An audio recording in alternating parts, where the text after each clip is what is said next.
A Montanha Mágica 52. Na verdade 53. Ainda estou na página 228. O vídeo 52 foi para a gente conversar sobre o Estatuto de Autoridade da Ciência, Estatuto de Autoridade Absoluto para muitas pessoas, né?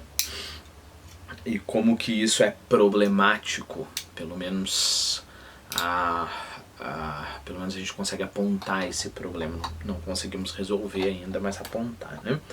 É o que o livro faz. Bom, mas eu gostaria de continuar a ler o diálogo entre o Settembrini e o Hans por outro motivo. Então vamos lá. Meu caro engenheiro, o senhor é um pândego. E o senhor é muito crítico e muito cético. Isso não se discute. Não acredita nem sequer na ciência exata. E a sua própria chapa mostra manchas? Mostra sim. E o senhor está realmente um pouco enfermo? Sim, infelizmente ando bastante enfermo, tornou o senhor Settembrini baixando a cabeça. Fez-se uma pausa, durante a qual tossiu levemente. Rascastorp, da sua posição de repouso, contemplou o visitante reduzido ao silêncio.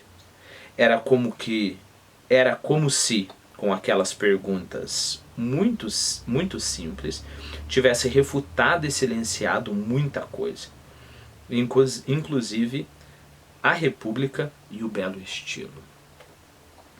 Da sua parte, não fez nada para reavivar a conversa.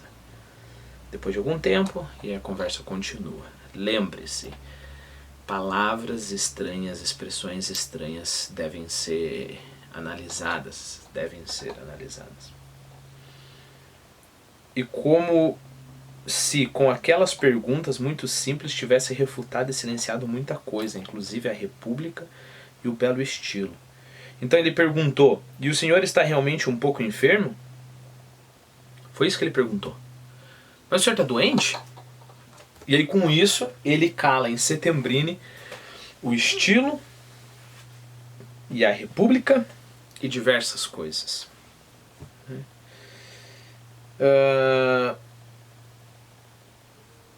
Bom, como que a gente vai abordar essa questão? Bom, acho que eu já vou direto ao ponto, né?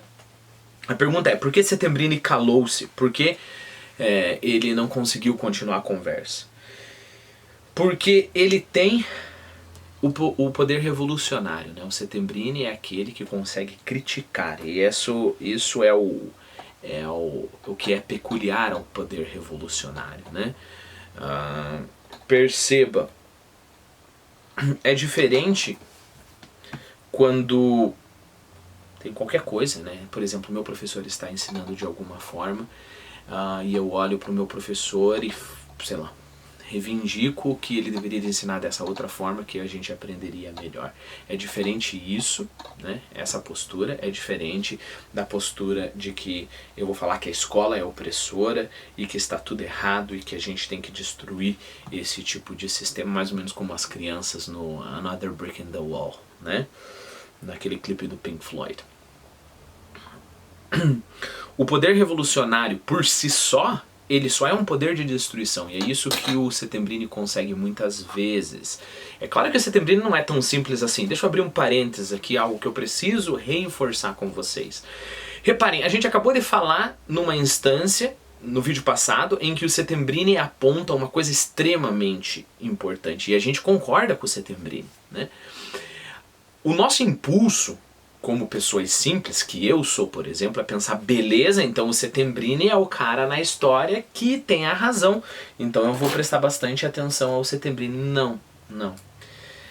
A vida é bem mais complexa que isso, e é isso que a Montanha Mágica nos mostra. Às vezes o Settembrini tem razão, às vezes não tem razão. Às vezes ele tem razão, mas é uma razão incompleta. Às vezes ele tem razão misturada com o engano. E ele é esse personagem complexo, né? Ele não é a representação da sabedoria, e aí o outro cara seria a representação da crueldade. Isso é um modo bem simplificado. A fábula usa isso, por exemplo, né? Era uma vez um menino bom e ele encontrou um menino mau. Aí o menino bom encontrou uma menina que estava com medo. E é esse tipo de coisa, né? Não é o que acontece aqui. Bom, então em determinados aspectos, falando dessa passagem específica, o Settembrini ele se sente tão impactado assim pela pergunta porque ele critica todo aquele sistema, né? Olha, você nessa posição semi-horizontal, olha, vocês todos quase como mortos, olha, vocês seguindo como gado, em outras palavras, né? Seguindo como gado o que o Dr. Behrens fala, olha, vocês aceitando esse tipo de autoridade suprema do Dr. Behrens, né? Mas ao mesmo tempo ele está lá. Daí a gente poderia ir para frente, falar sobre outras coisas. Ele fala sobre a sabedoria, sobre o progresso, sobre a luz na humanidade. Então o que ele nega ao Dr. Behrens, ele confia a algo, a uma ciência que ainda não chegou, mas que aparentemente ela vai chegar e trazer toda a luz, só que ele não sabe direito como é essa ciência, né? E mais, ele nega aquele sistema sobre o qual ele está inserido, ou no qual ele está inserido, e não consegue apresentar uma outra solução, né? Bom, vamos pensar assim, pelo menos no marxismo tradicional, né? No marxismo tradicional a gente tem exatamente isso. Eu acho que eu já comentei isso em algum dos outros vídeos, né? O que Marx falava? Marx falava que a sociedade capitalista veio naturalmente da sociedade feudalista e disso resultaria numa sociedade, depois de uma revolução, né? Numa sociedade justa, etc, etc. Mas Marx não conseguiu falar que tipo de sociedade seria essa, né? A gente só sabe que seria uma sociedade muito boa, né? E é claro que a gente vai falar que o marxismo tem um espírito revolucionário. Não estou nem entrando no mérito da questão sobre bom e mal, estou só fazendo um diagnóstico, né? É claro que o marxismo tem esse espírito revolucionário. Depois até os outros marxismos, né? Vão ter essa história de destruir essas estruturas opressoras da sociedade, sempre essa ideia de destruição. O que acontece com o Settembrini aqui é isso. Ele quer destruir, criticar aquilo ali, mas ele não sai ele não desce, digamos assim, ele não sai ali de cima.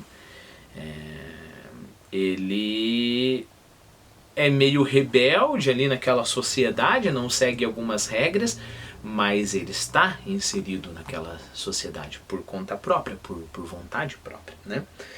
Então eu coloquei uma nota aqui sobre as convicções somente discursivas e retóricas, né? Então se essa convicção do Settembrini fosse profunda, a primeira coisa que ele faria é sair dali, né? E perceba, você poderia falar assim, não, mas ele quer fazer como se fosse um papel de missionário, né? Ele está ali para alertar as pessoas sobre a vilania daquele lugar. Se fosse assim, ele teria a postura dele bem definida e ele não teria se calado desse jeito, né? Esse silêncio envergonhado em que ele caiu aqui.